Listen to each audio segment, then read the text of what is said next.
Hey guys, this is Ash and you're watching WriterGAsh. So today I'm doing the book talk on A Sky Beyond the Storms. So the thing is, all my books are gone. I'm moving tomorrow, so I don't have the physical book with me like I had for the rest of the series. And I just wanted to get this book talk done with so I can edit it on my journey to my next stop and have the videos ready for you guys. And it's been like a month since I read this book. I suck at making book talk videos because I keep procrastinating on them. I love doing tag videos. I love doing challenges, but when it comes to book talks, I just have to prepare so much, and then the editing is a lot, which leads me to procrastinate. Anyway, so let's get into this video and talk about this book. This book was amazing. It was epic. And it was heart-wrenching. The emotional roller coaster was indescribable, and it hit me hard so many times. Usually when I cry during books, it's there's one or two moments. This book made me cry a gazillion times. There were so many hard-hitting moments, and I'm just gonna get in and talk about this book with spoilers ahead, by the way.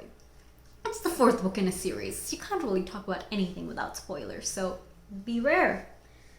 So this book picks up a few months maybe after the last one, and the Jinn are wreaking havoc on the world after being trapped in the grove for so long. They're still weak, but they're wreaking havoc on humans and spreading terror.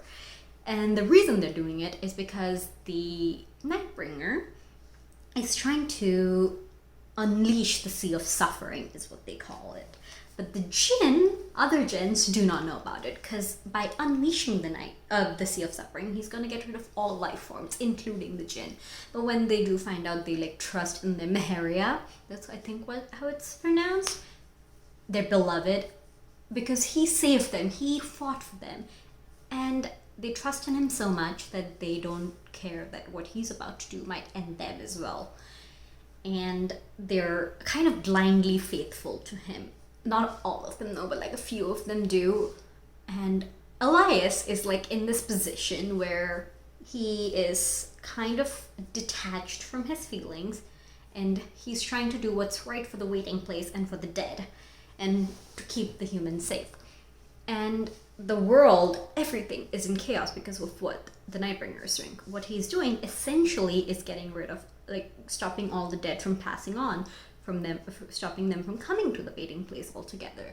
And he's just using the spirits who have gone through horror, who are afraid, and just using them so he can unleash the Sea of Suffering. Anyway, with that said,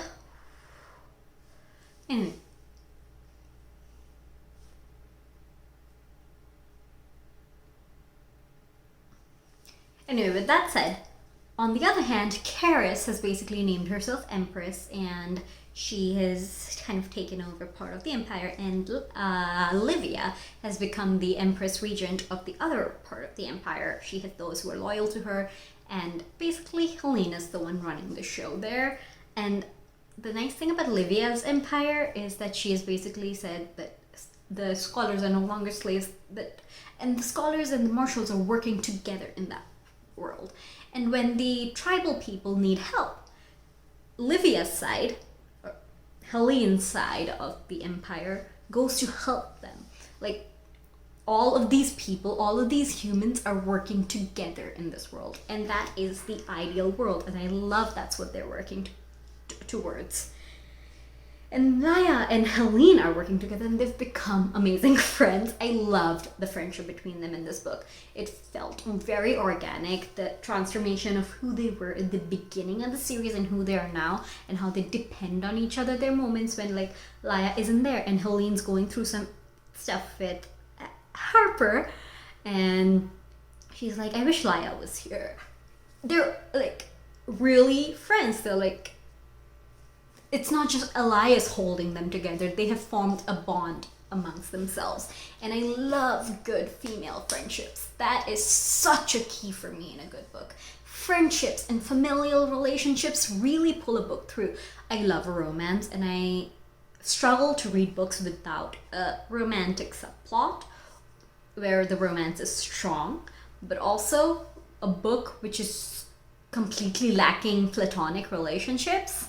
Now, I cannot do that. There needs to be a strong platonic relationship. And this book does give us that with Helene and Laia finally in this book. We also have the beautiful relationship Laia has with Musa, where they're literally like siblings, and obviously Laia and Darren are siblings.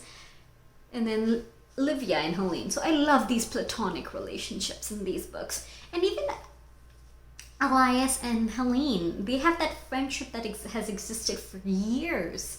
And yeah, I know that Helene was interested in Elias, but that doesn't negate that their friendship was a good friendship. Anyway, moving on.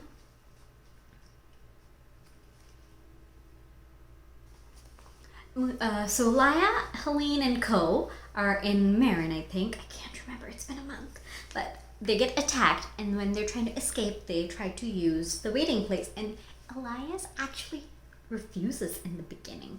He's very detached from his feelings. But eventually he lets them in and helps them cross over to the other side. Through the waiting place, they kind of all have to hold hands, and they experience this like nightmarish thing where they realize, like, they have like glimpses of the sea of suffering. And when they get to the other side, and as they're leaving, Laia decides to stay back and to try to connect with Elias, try to make him remember who he was, try to make him remember his feelings.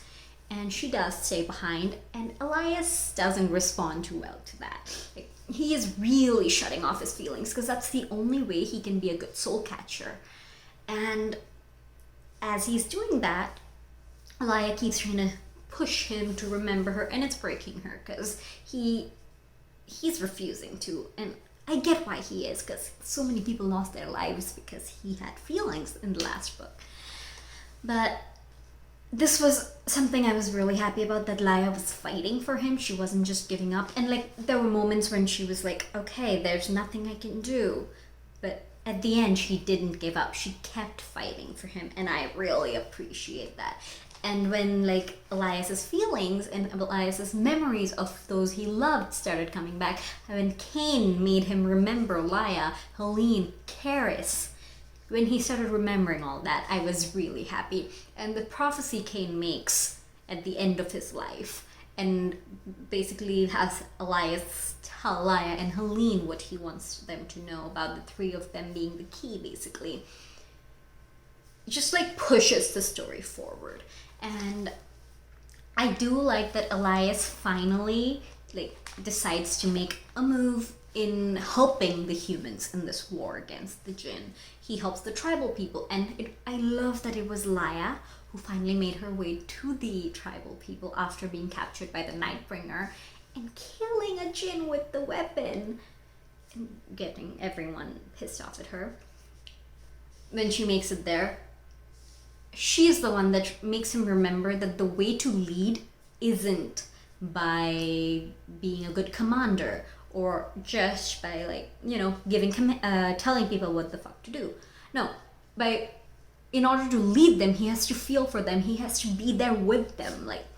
And when he finally does that, when he finally lets himself feel, when he tells Moth that they're like the only way he can stop everything that's happening, the only way he can actually help is if he has his feelings. Because feelings are so key in a person's life. Without them, like, how the heck are you going to even make, like, you know, it's important. Speaking of Laia, in this book we also have Rehmet follow Laia around, like, helping her. And Rehmet is the mother of all Jinn, in a sense. She was the Nightbringer, the Meheria's partner, and she had died when the scholars attacked them. But in reality, what had happened is that she had given her life so she could pass on. And as a seer, she knew what was going to happen. She knew that the Nightbringer had to be eventually stopped, and she knew all of this was going to happen. So she kind of passed down through people who carried her in them. Kind of like a parasite was what I got from it. And Darren, Laya, Musa, Helene, Elias, all of them had bits of her in them.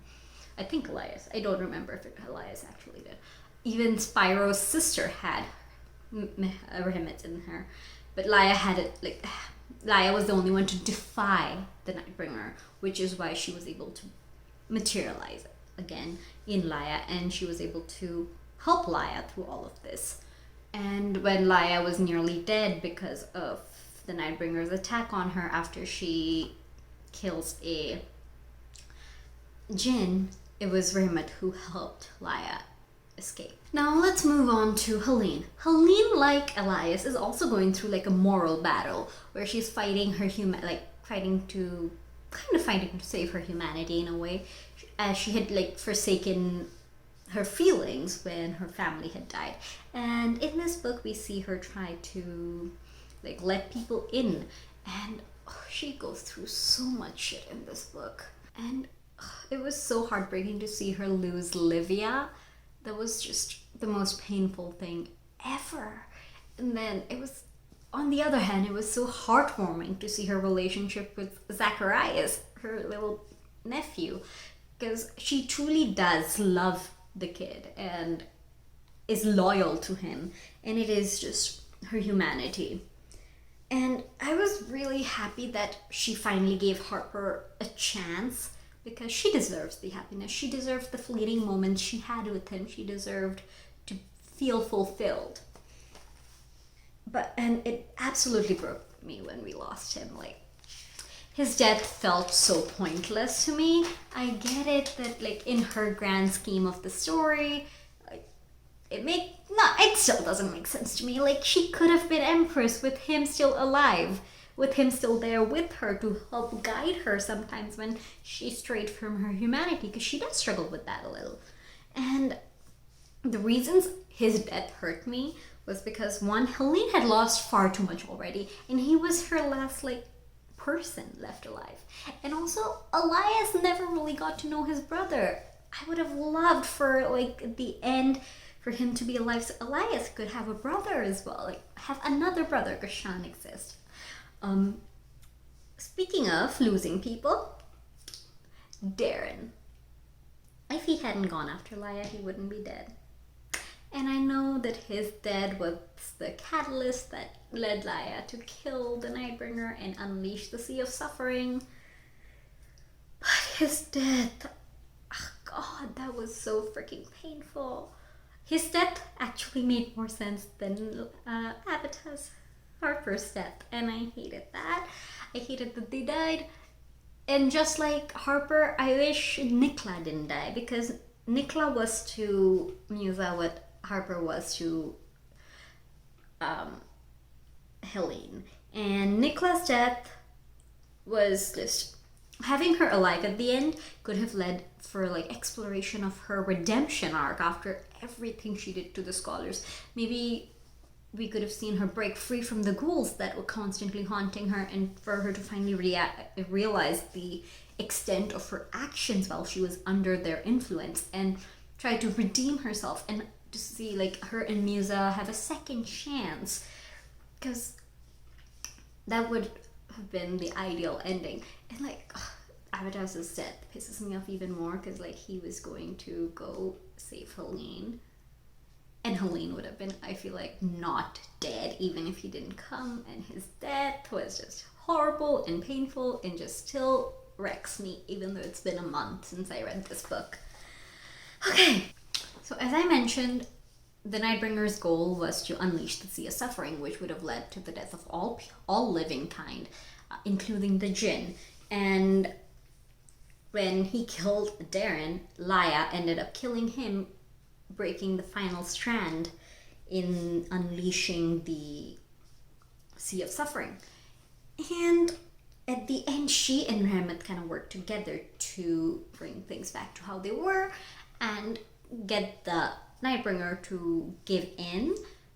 And she promises him that she will never forget his story, and then she will pass it on. And I've said this before, I really sympathize with the Nightbringer in some ways, and with the Jinn. The Jinn had basically been oppressed and murdered for no reason other than power-hungry scholar, other than Cain being a power-hungry king. And they were good people. All they did was guide the dead to afterlife. They were good people. And for their goodness to be manipulated like it was heartbreaking, obviously. But obviously what they're doing in the present isn't right either. So I love that at the end of the series, they didn't kill all the jinn. They gave them a second chance, let them choose their own path. And we see like one of them immediately kind of join back into the soul catcher thing. And we see more and more people come in. We see one more at the very end, and I'm hoping that more jinn try to like reclaim what they once were, the good they once did, because at the end of the day they were good, gentle people. And it sucks that the actions of the scholars led to what happened centuries later. It led to centuries of imprisonment and slavery. So I'm happy that the jinn in the grove finally got the freedom they deserved, and they weren't forced into violence once Nightbringer was gone. And I love that Laia does keep her promise and shares his story with the world. Anyway, at the end of the war, we see the cook again after she has killed Karis after working with Helene. And so the cook basically talks to Laia and Elias and tells Moth she's taking over for Elias, so Laia can at least have someone in her life. And in her deal, she also tells Moth that she will not forget Laia, which I loved. Like, after years of being separated from her daughter, she's still like a part of her life, and I respect that so much. So Laia joins the tribes and takes on the journey, like goes on the journey of becoming a Kahani. And Elias trains the cook so she can take over as soul catcher and he can return to Laia. And let's talk about Helene. At the end of the war, she is named Empress, and that makes me so happy. She's not Empress Regent waiting till Zacharias becomes Emperor. No, she is the Empress, and I love that. I do love that she made Zacharias her heir.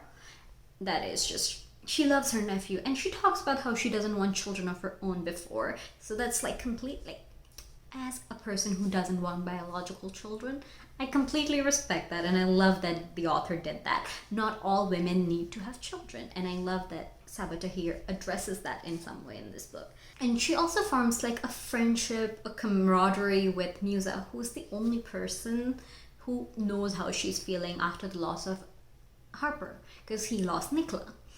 And I love that, like, the friendship they create over their shared loss and the bond they now share. Okay, so finally we talked about how Laia is training to be a Kahani, and on the night of her first story, which is also during the Moon Festival, the night Laia and Elias have their first real moment in book 1, Elias comes back because that's when Moth lets him go. And their reunion was so heartwarming, and her telling the story of the Nightbringer, keeping her promise to him, and basically enchanting the world with his story was also heartwarming. I also loved that the cook showed up to Laia's storytelling, because she kept her promise. She will not forget her daughter, and that was so important. Anyway, what made me really happy was Laia and Elias finally got to have the happiness they deserve. And yeah, this book was heartbreaking and heartwarming at the same time. It wrecked me, but it healed me. I love some aspects of the ending, but don't like some others, like I said. I love the ending for Laia and Elias, but Helene's ending was heartbreaking. Like, if I could keep one character alive, it would have been Harper, because Helene deserves the happiness after everything she's lost. She lost her father, who was in her corner all her life. He was a good parent. He was amazing. He deserves to be alive, but he died. She lost her mother and both her sisters. She is literally completely alone in a way. except for Zacharias, but he's a baby. But anyway, Harper would have kept her grounded, and I know she's a good person and she will do great things in life. She's going to be a great empress, and she already is by trying to mend the fences between the scholars and the marshals and the tribes. She's trying to unite the people, and that's amazing. But also having Harper alive would have been amazing too, because like she deserves a sliver of happiness beyond her professional life, I feel like. And yeah, so that's my book talk on A Sky Beyond the Storm. And this series was amazing, heartwarming, heartbreaking, definitely a must read. So pick it up and read it. I cannot recommend this book series enough. I mean, if you've gotten to this point, you've already read it. But yeah, I loved it. No other words for it. Thanks for watching this video, guys, and yeah, see you all later. Bye!